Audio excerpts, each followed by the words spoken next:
Welcome, everyone, to another episode of the Voices of MPE podcast. Today, we're diving into one of the most transformative forces shaping our industry, AI and the future of talent in payments. Artificial intelligence has rapidly risen to the top of boardroom agendas across the globe, reshaping roles, expectations, and the very nature of work. In this episode, we explore what these shifts mean for leaders, how talent strategies must evolve, and how professionals can reinvent themselves to stay ahead of an ever-changing landscape. I'm Bram, one of the founders of 𝗵𝗁. Our mission is to help payment companies transform from strategic workforce planning to talent acquisition and future-proofing organization. I have the honor to be here with Anton Kornilov, a seasoned professional in this space. Anton, welcome. Nice that we can do this together. Can you give the listeners a short introduction? Thank you, Bram. My pleasure. So great to be here. I've been in payments for more than 20 years. I've dealt with various issues within payments, from strategy to business transformation, go to market. I've worked at MasterCard, at American Express, and a few other companies. More importantly, I've built and managed different teams, sales support, strategy teams, product management. So quite a lot of insights at how teams work within the payments industry. I currently am a founder and a director at 𝗄𝗵𝘁. It's an advisory that helps customers with their go-to-market, business transformation, and strategic decisions. I'm also a board member of Volleyball England, a national sports governing body, and that gives me quite a lot of insight in how teams work in both industry and in sport. And I think sport is one of the probably last parts of the human kind of endeavors that would be disrupted by AI, unless we're talking about physical AI competing versus human Olympians. So I'm really excited to be here. And I think for me to mention that the whole topic of AI in the organizations and in payment organizations, is fascinating. It's very fast moving. So I try to keep up with the change, not only directly, but also indirectly by relying on various data sources. Payments are not new to AI. AI has been used in payments for a long, long time, but it was primarily in kind of high volume data rich areas, right? So fraud detection, kind of authorization decisions, maybe payment orchestration. But now the AI is spreading across the organization and making its way into day-to-day ops, engineering, even commercial work. The change is significant.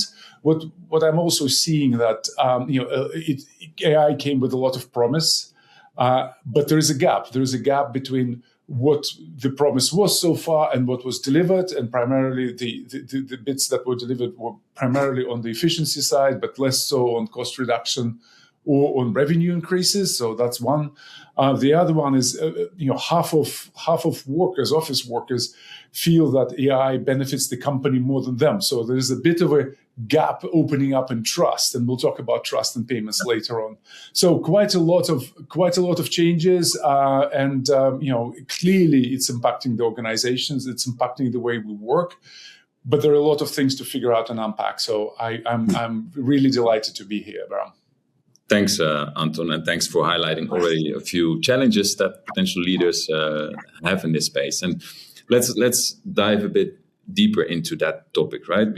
According to quite a report from a major, the Boston Consulting Group, it seems like 26% of the companies that have the capabilities to move beyond proofs of concept and generate tangible value, only 26% have that potential. But also other analysis suggests that only 5% actually created measurable, valuable outcome, measurable P&L impact on that. So it seems like AI is kind of a general topic. AI flows through every part of the organization, every department, and every level.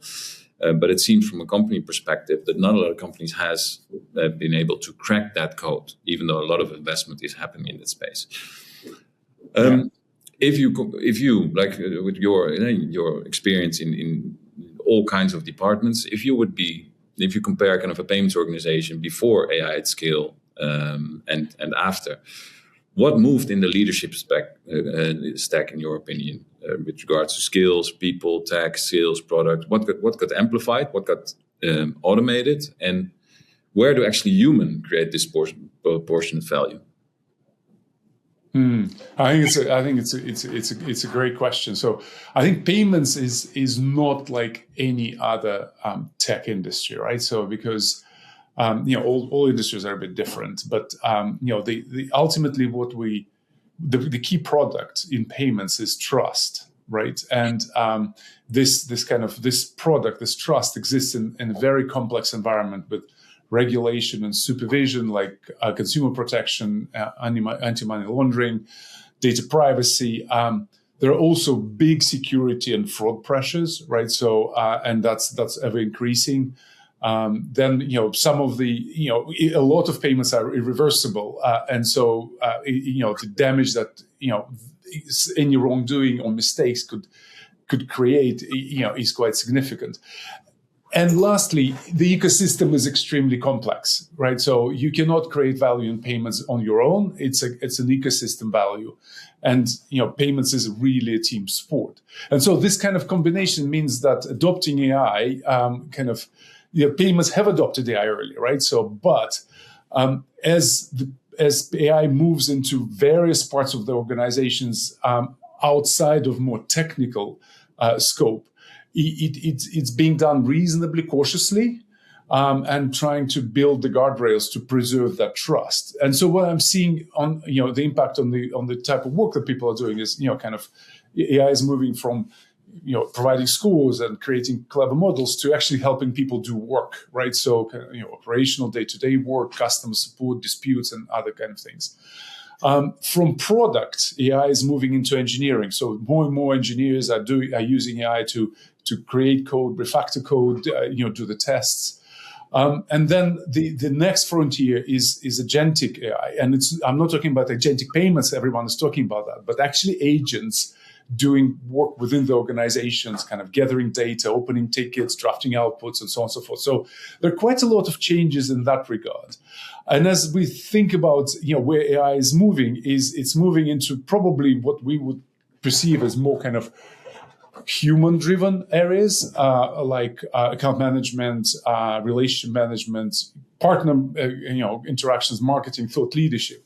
And so as we think about the leaders, I think the leaders need to be thinking about, instead of approving workflows and tools, they need to be creating those workflows and the guardrails, because the guardrails and human in the loop is extremely important in the AI ecosystem. I think from managing people to managing kind of the systems of work, because so leaders need to start managing more than just their employees or their direct reports, or maybe the matrix reports. And the last part I can see a big shift is from leaders relying on knowledge leadership to actually moving into team leadership, because knowledge is something that can be accessed quite easily with automation and artificial intelligence. But what cannot be is actually people leadership, team leadership. I think it's very important. So these are the impacts. And what are you seeing, Bram? Because that's what I'm seeing in the organizations that I come across. Is it different to where you are seeing it? No, I think it's some similarities. But what I see as well, more or less, is kind of where it's often lacking is kind of strategic oversight and distributed ownership, right? AI is to every level of the organization, right? And the regulations about it will become increasingly more important. But we see that kind of in the transformation, there are difficulties in the AI governance. While younger employees often bring more stronger AI literacy and are more comfortable with experimentation, successful implementation. Well, successful implementation depends more on the culture and then leadership, as you mentioned, right? Than age alone, right? AI is used across every department, again. Therefore, top-down approach is essential to align strategy and to allocate resources. And where it often goes wrong is to ensure what the measurable impact is. It's easy to implement strategy, but what is the actual impact? And you cannot do that. And that's where we see the slowest adoption is actually in middle management, because of the regular kind of P&Ls that need to be managed. You have your KPIs, you have your results, you have your way of how you've done that for the last couple of years. And now suddenly there needs to be something implemented in AI. To bridge this gap, we often see within successful strategies is that appointing an AI champion in every department that owns the measurable success, basically, that's responsible for guiding adaptation and ensures the kind of the adoption, maintaining the standards, and connecting team level initiatives. That actually helps achieving their goals, and it helps to assess, is this valuable or not for the organization? So that's, I hope that answers your questions. That is what we see more in terms of success. It does. Let me add one thing. It's maybe, so the other idea I saw is actually like the buddy system, because in the technical and product teams, there are a lot of people who are very fluent with AI, right? So, and then kind of in the more managerial layers, there is, as you mentioned, there's probably more to be gained and more to be learned, and kind of the buddy system that would, within the organization that allows them to learn from each other. I think it's actually working in some places as well. Good system in many ways, but also in this case, yeah, I agree. Yeah. Next question. So we mentioned, like, with the measurable impact, let's assume the impact is measurable. You're saving time. You're creating more efficiencies. Where should we, definitely from an operational risk perspective, where should we invest that time back in to really make it more valuable from your perspective? Yeah, absolutely. I think it's a question that everyone is right now asking themselves and trying to answer. And for me, if we go back to what is the product and payments, and if the product is trust, then we need to reinvest the time that we regain and the capacity that we regain into trust. So whatever protects and compounds trust. And for me, the other aspect of that is bringing the human side of the equation. So improving decisions. So judgment is important. It's a human judgment, but improving decisions based on better data, better analysis, and those decisions will shape better outcomes and will compound the trust. I think that's one. Another one is uniquely human, is relationships. Building and maintaining those relationships with your colleagues, with your employees, with your partners, with your customers, with your board. I think that's uniquely human, and that's where the reinvestment needs to go into. And thirdly is in reinvesting into accountability to make sure that people own outcomes. Okay, so that different parts of the process could be owned by various players now, humans or not humans, but I think the outcome has to be owned by humans, and actually reinvesting into that, I think will actually create a positive impact on trust, which is the product that we sell, which will improve the overall customer satisfaction. Yeah, I agree with that. I think from our perspective with that statement, that actually also brings a bit of hope for the humans in the organization as well. And it is also from a regulatory perspective becoming increasingly more important to focus on that accountability, on that continuous learning, and to the measurable outcomes as well. We'll touch upon that later, what that means for employees and potential candidates as well, and what you can do as a professional to reinvent yourself. But first, if you would be building a payments company for 2028, let's say, right? What would you invest in most, and which outdated processes would you eliminate first? I think it's a great question, Bram. And to answer it, I kind of go back into things that strike me as important as we learn how AI agents and humans can work together, right? So, and what can humans bring to the party? What we can bring to the party? So, how do we keep the entrepreneurial mindset? right? So that's kind of, it's important. That's why the whole business, that's what the whole business is about, right? How do we exercise ethical judgment? Okay. So I think that's a very human side. Succession planning, right? So how do we ensure that there are people who can come and do the work after us? The huge part of it is critical thinking. It's very easy with relying on some of the Gen AI to almost switch off the thinking engine in your head. And I think we need to do, as humans, we need to think first and then do AI second, right? So communication skills, strategic communication skills are becoming more and more important, right? So, but we also need to be aware of the AI limitations, right? So we know that it will fall into self-preservation, right? There is a big conversation about sovereignty. And sovereignty in payments is a big topic, and then sovereignty in AI, and how do you mesh them together, right? A lot of models are trained on public data, and the strength of payment organizations isn't the data that they hold, which is not public. So, like big topics, and so as you're kind of reinventing the company, I think keeping all that in mind, I would actually invest the most in people and leadership capabilities.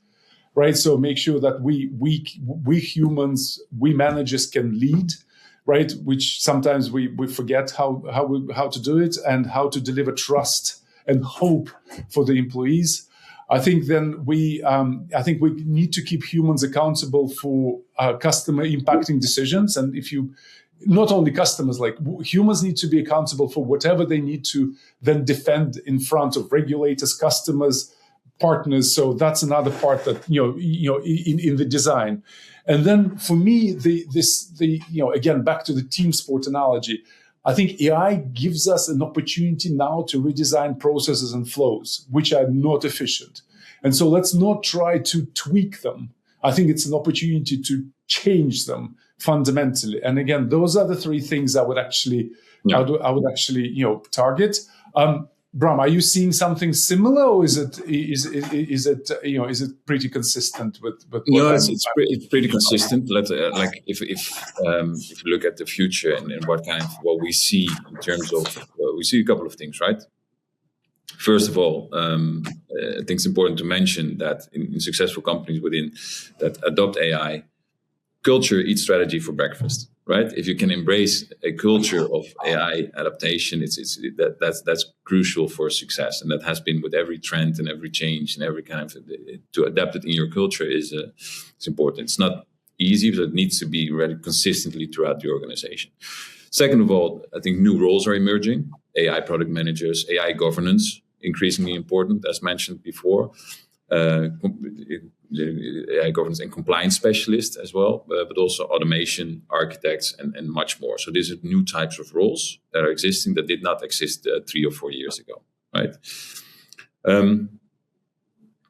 So the proper AI governance, including AI champions in every department, as mentioned, increases the chances of successful adaptation significantly. And of course, I understand that candidates and employees are potentially scared of a certain aspect of their jobs either changing or being removed, right, making them less valuable. But I would indeed agree with your statement. I think to be more human is paying off, right? To be more critical thinking in how you can solve complex problems for your clients, how to build that trust. The critical thinking is important, but also cross-functional communication. Right, between what the different departments do, how you kind of build those teams, as you mentioned. On top of that, data literacy. What does the data tell you? How can you monetize that? How can you kind of make sure that based on data you can become more efficient? Again, to keep it human towards the client is more creativity in designing human-centric experiences. Right, make sure that it flows naturally for humans, and to manage all these things, leadership capabilities, leadership agility is what we see as well in becoming increasingly more important for success. And indeed, in payments, definitely in payments specifically, you mentioned it many times. I cannot emphasize it enough. But in payments, where trust and regulation are central, these things become business critical, in my opinion, and what we see. 100%. And can I ask you a question? So you've outlined before we have to. Yeah, exactly. I think we did, but it's like so from meaty topics, right? So from new roles and to kind of changing but I think underlying all that is like AI literacy, right? How do you see organizations raising the kind of the basic AI literacy within the organization?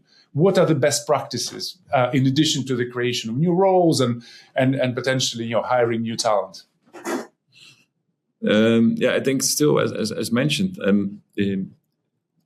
it needs to have a strategy, and the strategy flows into every part of the organization. So there needs to be cross-functional teams in terms of AI governance that are very embedded in the department itself, but also understand the bigger picture of the company, how to measure the success, and and this way you can basically understand what resources you need in order to get the flywheel running, if you know what I mean. Yeah, I think that's still crucial. If you cannot measure that success, you don't have a story to tell, right? And you cannot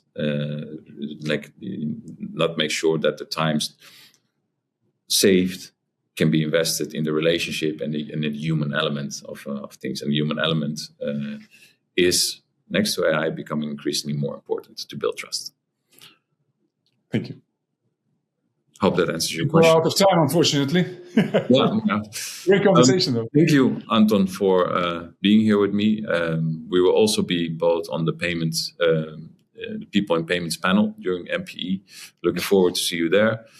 Thanks, everyone, for listening. And I hope to see you all during MPE 2026, the 17th to the 19th of March. See you there. Thank you for listening. See you in Berlin. See you.